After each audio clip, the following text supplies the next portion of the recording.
Hello बच्चों, अब हमारा नेक्स्ट टॉपिक है ट्रांसपोर्टेशन इन प्लांट्स। हमने ट्रांसपोर्टेशन इन एनिमल पढ़ लिया था, उसमें हम थोड़ा सा रिवाइज करते उसमें हमने क्या पढ़ा था, ब्लड वेसल्स और हार्ट के बारे में पढ़ लिया था। तो ठीक वैसे ही जो प्लांट है उनको भी काम करने के लिए एनर्जी चाहिए होती है, तो उनमें भी एक ट्रांसपोर्ट सिस्टम होगा जो चीजों को एक जगह से दूसरी जगह लेकर जाएगा।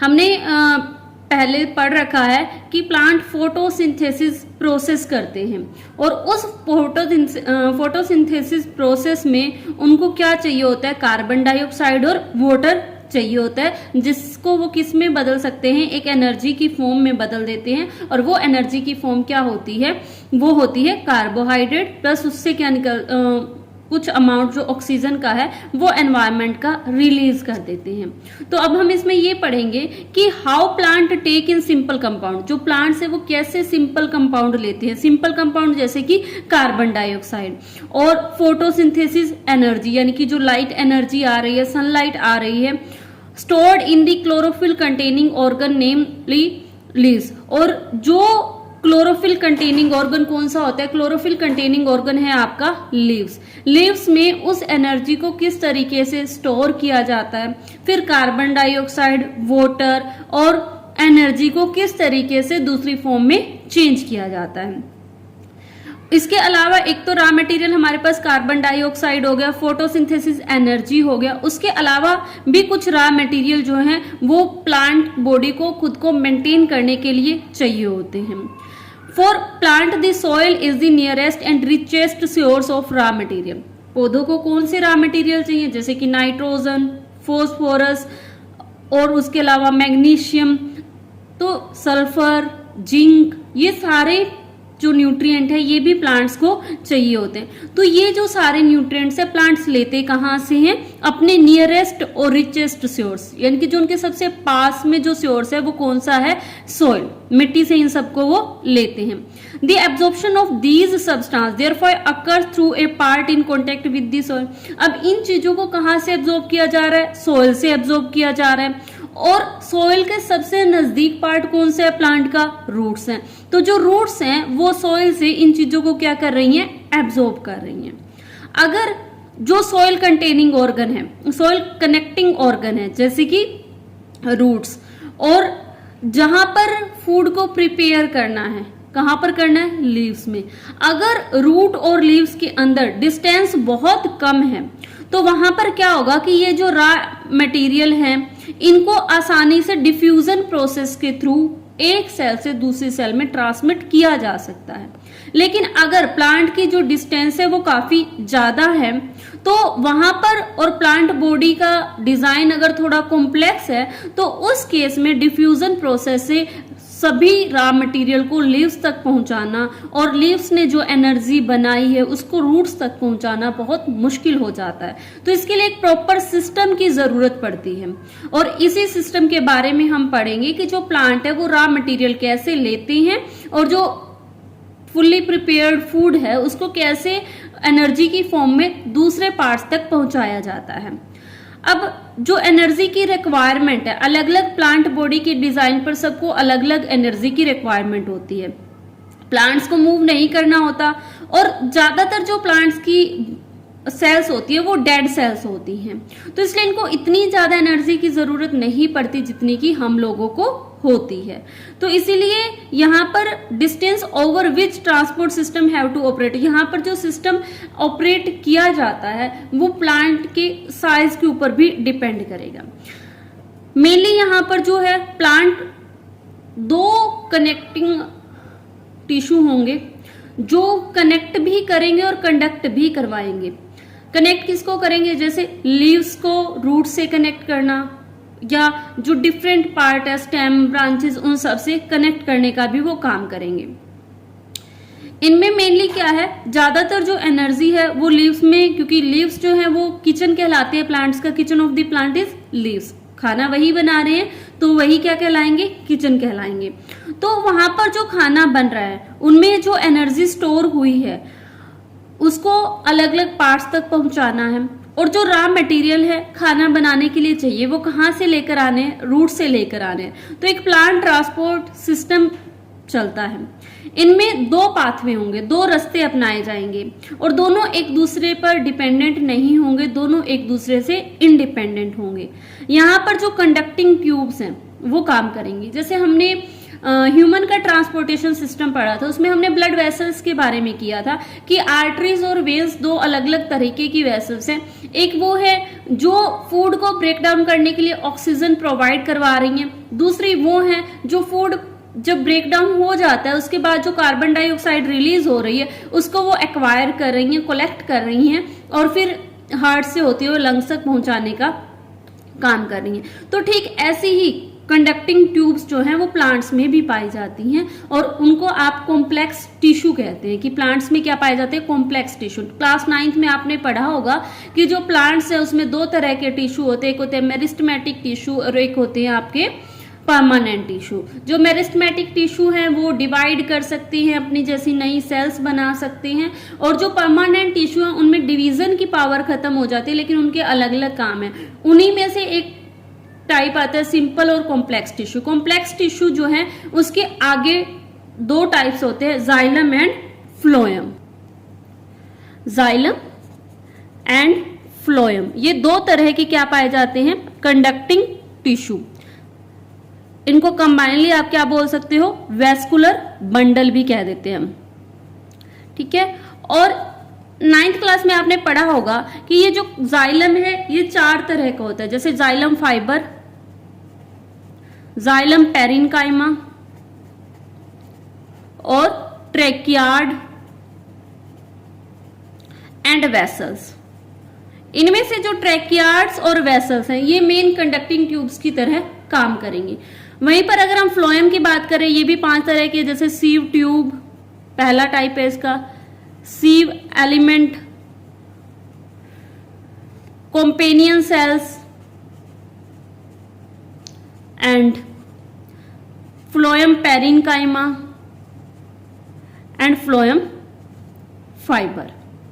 तो ये 5 तरह की अलग अलग जो सेल्स हैं फ्लोएम में पाई जाती हैं। इन सब में अलग अलग काम होते हैं, कुछ सिर्फ सपोर्ट प्रोवाइड करवाने के लिए होते हैं और कुछ मेन जो कंडक्टिंग करवाएंगे।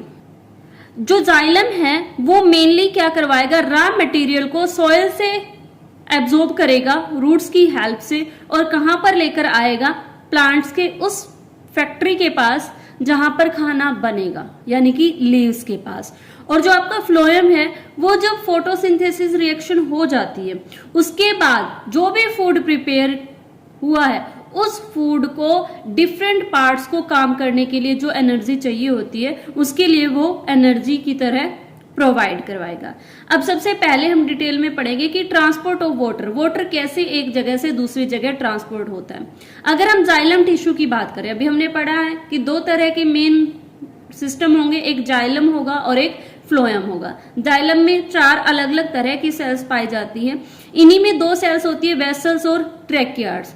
रूट, स्टेम और लीफ में ये सभी पार्ट्स में पाए जाते हैं। इन सबको ये इंटरकनेक्ट करती हैं, सबको कनेक्ट करने का काम कर रही हैं और एक लगातार एक पूरा एक सिस्टम बना देंगी वाटर कंडक्टिंग चैनल्स के थ्रू, जिसके थ्रू क्या होगा कि प्लांट्स के सभी पार्ट्स तक ये मटेरियल पहुंचाए जाए। रूट्स में क्या होगा कि ये जो सेल्स है ये सॉइल से कनेक्ट होंगी, वहां से आयंस को एब्जॉर्ब करेंगी, वाटर को एब्जॉर्ब करेंगी। इसके कारण क्या होगा कि हमने एक डिफ्यूजन और ऑस्मोसिस प्रोसेस के बारे में पढ़ा हुआ है। हायर कंसंट्रेशन से लोअर कंसंट्रेशन की तरफ क्या होगा, आयंस का फ्लो होगा। तो जैसे ही डिफरेंस आएगा कंसंट्रेशन में आयंस में, तो मान लो सॉइल में मिनरल्स की कंसंट्रेशन, आयन की कंसंट्रेशन ज्यादा है और रूट्स में उनकी कंसंट्रेशन क्या है, कम है, उनकी मात्रा कम है। तो वो चीजें हाई कंसंट्रेशन से कौन सी तरफ आने स्टार्ट हो जाएंगी, लो कंसंट्रेशन की तरफ। यानी कि अब उनका फ्लो कहां से हो जाएगा, सॉइल से किसकी तरफ होना स्टार्ट हो जाएगा, रूट्स की तरफ होना स्टार्ट हो जाएगा। इस तरीके से जो वाटर है वो रूट से होता हुआ सॉइल से एब्जॉर्ब किया जाएगा और रूट से होता हुआ नेक्स्ट पार्ट में चला जाएगा। तो इसका मतलब क्या है कि यहां पर ऑटोमेटिकली एक मूवमेंट हो रही है वाटर की, कहां से, रूट जाइलम से जब कब होगी, जब उनमें क्या होगा, एक डिफरेंस होगा, एक कॉलम बनेगा और वाटर अपने आप ही अपवर्ड डायरेक्शन की तरफ क्या होना स्टार्ट हो जाएगा, मूव होना स्टार्ट हो जाएगा।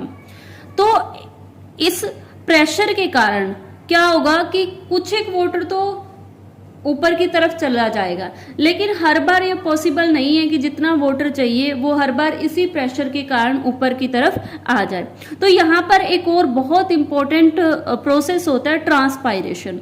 ट्रांसपायरेशन प्रोसेस अपना बहुत इंपॉर्टेंट रोल प्ले करता है। ट्रांसपायरेशन प्रोसेस क्या होता है कि जो लीव्स होते हैं उन लीव्स के, मान लो ये हमारे पास एक लीफ है, इसके ये सेंटर में क्या जा रही है, मिडरिप, साइड्स में क्या निकल रही है, वेन्स निकल रही हैं, और यहाँ पर जो इसके लीव्स के ऊपर वाली लेयर है वहां पर कुछ डॉट लाइक स्ट्रक्चर पाए जाते हैं, उनमें उनको क्या बोला जाता है, स्टोमेटा। अब उन स्टोमेटा से क्या होगा कि जब वाटर एक्स्ट्रा हो जाएगा तो वाटर जो है यहां से वेपोरेट होकर बाहर निकल जाएगा। तो जितना पानी यहां से बाहर निकलेगा, नीचे क्या हो जाएगा, प्रेशर का, कंसंट्रेशन का डिफरेंस आ जाएगा। वहां पर कंसंट्रेशन होनी, क्या, जितना पानी यहां से निकल रहा है तो कंसंट्रेशन यहां पर क्या हो रही है, लो हो रही है, तो ऑटोमेटिकली जो वाटर है वो नीचे से अपवर्ड डायरेक्शन की तरफ फ्लो होना स्टार्ट हो जाएगा। तो इस तरीके से जो एवोपरेशन है वाटर मॉलिक्यूल का लीव्स की सेल्स के थ्रू एक डिफरेंस ला देंगे, एक सक्शन क्रिएट कर देंगे, जिसके कारण रूट्स की जो जाइलम सेल्स है वो वाटर को अपवर्ड डायरेक्शन में मूव करवाना स्टार्ट कर देंगी। अब इस प्रोसेस में जो वाटर है वो वेपर की फॉर्म में एरियल पार्ट से, एरियल पार्ट यानी कि लीफ से बाहर आ रहा है। इस प्रोसेस को क्या बोला जाएगा, ट्रांसपायरेशन। तरीके से जो ये ट्रांसपायरेशन प्रोसेस है ये वाटर और मिनरल्स को एब्जॉर्ब करवाने में हेल्प करता है। जो मिनरल्स है इसी वाटर में डिसॉल्व होकर अपवर्ड डायरेक्शन की तरफ आ जाते हैं। It also help in temperature regulation. ये टेम्परेचर को मेंटेन करने में, जो प्लांट का टेम्परेचर है उसको मेंटेन करने में भी हेल्पफुल होते हैं। Effect of root pressure in the transport of water is more important in night. रात के टाइम में ये जो रूट प्रेशर का डिफरेंस है ये और भी ज्यादा इंपॉर्टेंट हो जाता है, क्योंकि दिन के टाइम में क्या होता है कि ये जो लीफ है इसके अंदर ये जो स्टोमेटा है, इनको यहाँ पर कौन से दिन के टाइम में ये कौन सी गैस को एब्जॉर्ब करते हैं, कार्बन डाइऑक्साइड गैस को। ठीक है, कार्बन डाइऑक्साइड गैस को ये एब्जॉर्ब क्यों करते हैं, क्योंकि इनको कौन सी रिएक्शन करवानी होती है, फोटोसिंथेसिस रिएक्शन। ठीक है, और क्या बनाना होता है, इनको अपना फूड प्रिपेयर करना होता है और ऑक्सीजन गैस को बाहर रिलीज करवाना होता है।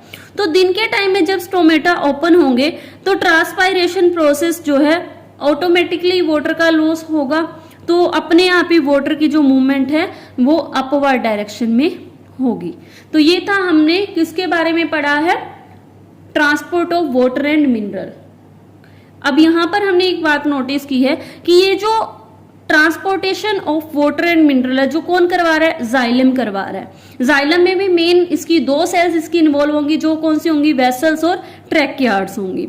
अब ये जो इसकी जो डायरेक्शन है ये कैसा प्रोसेस है, ये है आपका यूनी डायरेक्शनल प्रोसेस। इसको यूनी डायरेक्शनल क्यों बोला गया, यूनी मतलब वन, डायरेक्शन मतलब डायरेक्शन, एक डायरेक्शन, यानी कि ये सिर्फ कौन सी डायरेक्शन में हो रहा है, नीचे से ऊपर की डायरेक्शन में हो रहा है। क्यों, क्योंकि जो फूड है वो किसको प्रिपेयर करना है, लीव्स को प्रिपेयर करना है, यानी कि जो वाटर हैं या मिनरल्स हैं वो किनको चाहिए, लीव्स को चाहिए फूड को प्रिपेयर करने के लिए। तो इसलिए ये प्रोसेस कैसा होगा, यूनी डायरेक्शनल। ठीक है, नेक्स्ट टॉपिक है हमारा transport of food and other substance. अब जो प्लांट्स ने फूड बना दिया, अब वो हम हमारे घरों में एग्जाम्पल लेते हैं, हमारे पेरेंट्स, आपकी मम्मी वगैरह खाना बनाते हैं, क्या वो खाना सिर्फ आपकी मम्मी खाते हैं या फिर पूरी फैमिली में उसको बांटा जाता है। तो ठीक वैसे अब खाना बनाया किसने है, लीव्स ने। अब ये तो है नहीं कि अगर लीव्स ने खाना बनाया तो वो सारा का सारा खाना लीव्स ही यूज करेंगे, बाकी जो ऑर्गेनलीव्स हैं, बाकी जो पार्ट्स हैं उनको भी खाना चाहिए, उनको भी एनर्जी चाहिए। तो लीव्स क्या करेगा, उस खाने को बना करके डिफरेंट जो पार्ट्स हैं वहां तक पहुंचाने का काम करेगा। अब उसके लिए भी एक सिस्टम चाहिए जो क्या करेगा, उस बने हुए खाने को ट्रांसपोर्ट करेगा। तो इसके लिए भी एक सिस्टम होता है और इसमें मेन टिश्यू जो इन्वॉल्व होगा वो कौन सा होगा, फ्लोएम टिश्यू। यहाँ पर जो फ्लोएम की हमने 5 तरह की सेल्स करी हैं वो इन्वॉल्वमेंट करेंगी किसके लिए, फूड को आगे ट्रांसपोर्ट करने के लिए। तो जो यहाँ पर how the product of metabolic process particularly photosynthesis are moved from leaves where they are formed to other parts of the plant. This transport of soluble product of photosynthesis is called translocation. पीछे वाले process में हमने क्या पढ़ा था, transpiration. Transpiration क्या था, water का लॉस होना, किसकी फॉर्म में, वेपर की फॉर्म में। और यहाँ पर क्या है कि जो भी फूड प्लांट्स ने बनाया है उस फूड को सोल्यूबल प्रोडक्ट की फॉर्म में आगे ट्रांसपोर्ट किया जा रहा है, और इसी को क्योंकि उसको उसकी लोकेशन को चेंज किया जा रहा है, ठीक है, तो इसलिए इसको प्रोसेस को क्या बोल देंगे, ट्रांसलोकेशन। ये भी एक वेस्कुलर टिश्यू करवाएगा और उसका नाम क्या है, फ्लोएम। यहाँ पर जो फोटोसिंथेसिस में जो भी प्रोडक्ट बने हैं फ्लोएम उनको तो ट्रांसपोर्ट करेगा ही, उसके साथ साथ जो अमीनो एसिड है या बाकी के जो सब्सटेंस है उनको भी ये ट्रांसपोर्ट करने का काम करता है। ये जो सब्सटेंस हैं ये कहाँ डिलीवर किए जाएंगे, ये उन ऑर्गन में डिलीवर किए जाएंगे जहां पर इनको स्टोर किया जाएगा, ठीक है। तो हमने पीछे लेक्चर में पढ़ा था कि प्लांट के पास जब एक्स्ट्रा फूड हो जाता है तो वो उसको किस फॉर्म में स्टोर करते हैं, स्टार्च की फॉर्म में स्टोर करते हैं। और हमारे बॉडी में अगर एक्स्ट्रा एनर्जी हो जाती है तो हम किस फॉर्म में करते हैं, ग्लाइकोजन की फॉर्म में करते हैं। तो यहाँ पर जब प्लांट्स लीव्स के पास एक्स्ट्रा फूड हो जाता है तो वो उसको कहाँ भेजेंगे, स्टोरेज ऑर्गन के पास। कौन से स्टोरेज ऑर्गन हो सकते हैं, रूट्स भी हो सकती है, फ्रूट भी हो सकता है और सीड्स भी हो सकते हैं, या और जो ग्रोइंग पार्ट हैं स्टेम वगैरह उनमें भी स्टोरेज किया जा सकता है। तो ये जो ट्रांसलोकेशन है यानी कि फूड को एक जगह से दूसरी जगह जो ट्रांसफर किया जा रहा है ये किसके द्वारा किया जाएगा, सीव ट्यूब्स की तरह की हेल्प से किया जाएगा। और इनमें भी सीव ट्यूब की और हेल्प कौन करेंगी, कंपेनियन सेल्स। ये दोनों डायरेक्शन में फ्लो करेंगी, अपवर्ड भी और डाउनवर्ड भी। अभी मैंने तुम्हें ये बताया था कि जो जाइलम है वो यूनिडायरेक्शनल है, वो सिर्फ एक ही डायरेक्शन में जा रहा है, कहां पर, नीचे से ऊपर की तरफ। लेकिन ये जो होता है ये कैसा है आपका, बाई डायरेक्शनल। अब बाई यानी कि 2, अब इसकी डायरेक्शन दोनों हो सकती हैं, अपवर्ड भी हो सकती है और डाउनवर्ड भी हो सकती हैं। मेन आपने क्या पढ़ा कि जो फूड को या बाकी के जो सब्सटेंस है जैसे अमीनो एसिड्स वगैरह हो गए उनको कौन ट्रांसपोर्ट करेगा, फ्लोएम करेगा। फ्लोएम क्या है, एक वेस्कुलर टिश्यू है। फ्लोएम में मेनली 2 सेल्स इसमें इन्वॉल्व होंगी, कौन सी, सीव ट्यूब और कॉम्पेनियन सेल्स, ठीक है। और ये कैसे होगा प्रोसेस, बाई डायरेक्शनल प्रोसेस होगा। क्यों होगा, क्योंकि इसमें जो फूड प्लांट्स ने बनाया है वो सिर्फ रूट्स को नहीं चाहिए, ठीक है, वो बाकी की जो ब्रांचेस हैं, स्टेम है, सभी पार्ट्स में उस एनर्जी को चाहिए। तो इसलिए ये प्रोसेस कैसा होता है, बाई डायरेक्शनल होगा। ये जो ट्रांसलोकेशन प्रोसेस होगा इसमें कुछ ना कुछ, ये कोई पैसिव प्रोसेस नहीं है, ये भी एक्टिव प्रोसेस है। इसमें एनर्जी का यूज किया जाएगा।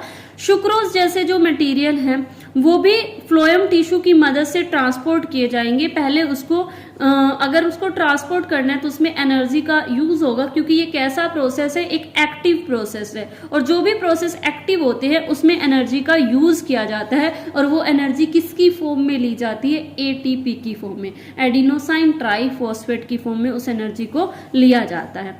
तो इसके कारण क्या होगा, टिश्यू का जो ऑस्मेटिक प्रेशर है वो बढ़ जाएगा, causing water to move into it, क्योंकि उसके अंदर क्या, किसकी मूवमेंट होनी स्टार्ट हो जाएगी, वाटर की।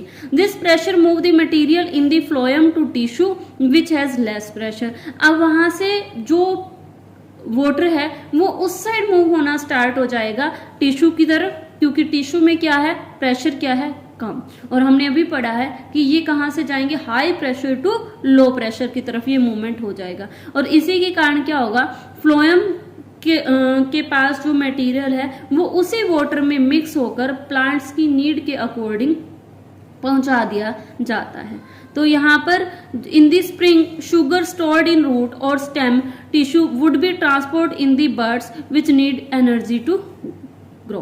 तो एग्जाम्पल दिया कि जो स्प्रिंग सीजन आता है उसमें रूट्स और जो स्टेम में जो एनर्जी स्टोर होती है, जो शुगर स्टोर्ड होती है, उसको फिर किसके पास भेज दिया जाता है? बर्ड्स के पास भेज दिया जाता है, क्योंकि इस सीजन में बर्ड्स को ग्रोथ करनी होती है, तो वहां पर एनर्जी की रिक्वायरमेंट ज्यादा होती है। अब यहाँ पर कुछ क्वेश्चन है, जैसे what are the component of transport system in human being. Human being में ट्रांसपोर्ट सिस्टम के कंपोनेंट कौन से हैं? 3 है मेन, ब्लड, ब्लड वेसल्स और heart. What are the function of this component, इन सब के काम क्या है? ब्लड का काम क्या है? ब्लड का ऑक्सीजन को ट्रांसपोर्ट करना, कार्बन डाइऑक्साइड को कलेक्ट करना, एनर्जी को ट्रांसपोर्ट करना, वेस्ट मटेरियल यूरिया और जो बाकी वेस्ट मटेरियल बनते हैं उन सबको कलेक्ट करना। ठीक है, तो ये सारे काम किसके हैं? ब्लड के। हार्ट एक पंपिंग ऑर्गन है, अगर वो पंप कर रहा है तभी ब्लड जो है वो पूरी बॉडी में सर्कुलेट हो पा रहा है। ब्लड वेसल्स का भी हमने फंक्शन पढ़ा है कि वो आर्टरीज जो है वो ऑक्सीजनेटेड ब्लड को ट्रांसफर करेंगी और जो डीऑक्सीजनेटेड ब्लड है उसको वेन्स कलेक्ट करने का काम करेंगे। Next question is why is it necessary to separate oxygenated and deoxygenated blood in mammals and birds। mammals और जो birds हैं उनका ऑक्सीजनेटेड और डीऑक्सीजनेटेड ब्लड को सेपरेट करना क्यों जरूरी है? हमने पढ़ा था कि अगर इसमें जो मामल्स होते हैं उनमें 4 चैम्बर्ड हार्ट होता है, यानी कि उसमें डबल सर्कुलेशन प्रोसेस चल रहा है। ऑक्सीजनेटेड ब्लड अलग है, डीऑक्सीजनेटेड ब्लड अलग है, और अगर ये दोनों मिक्स हो जाएंगे तो हमारा जो बॉडी टेम्परेचर है वो सीजन के अकॉर्डिंग चेंज होता रहेगा, उसको हम मेंटेन नहीं कर पाएंगे। दूसरा, ऑक्सीजन अगर कार्बन डाइऑक्साइड के साथ मिक्स हो जाती है तो जितनी एनर्जी काम करने के लिए हमारे सेल्स को चाहिए वो सफिशिएंट एनर्जी नहीं मिल पाएगी। तो इसलिए जरूरी है कि ऑक्सीजनेटेड ब्लड और डीऑक्सीजनेटेड ब्लड सेपरेट रहे। Next question is what are the component of transport system in highly organised plant. Highly organised plant में ट्रांसपोर्ट सिस्टम में क्या इन्वॉल्व है? फ्लोएम और xylem. Next question is how are the water and minerals transported in plant. Water and mineral किसकी help से हो रहे हैं? जाइलम की हेल्प से। जाइलम में भी कौन इन्वॉल्व है? Tracheids and vessels. And next is how is food transported in plant. Food कैसे ट्रांसपोर्ट हो रहा है? फ्लोएम की हेल्प से। फ्लोएम में कौन सी सेल्स इन्वॉल्व है? Sieve tubes and companion cells. तो ये आपका टॉपिक कौन सा कंप्लीट हो गया? Transportation in plants.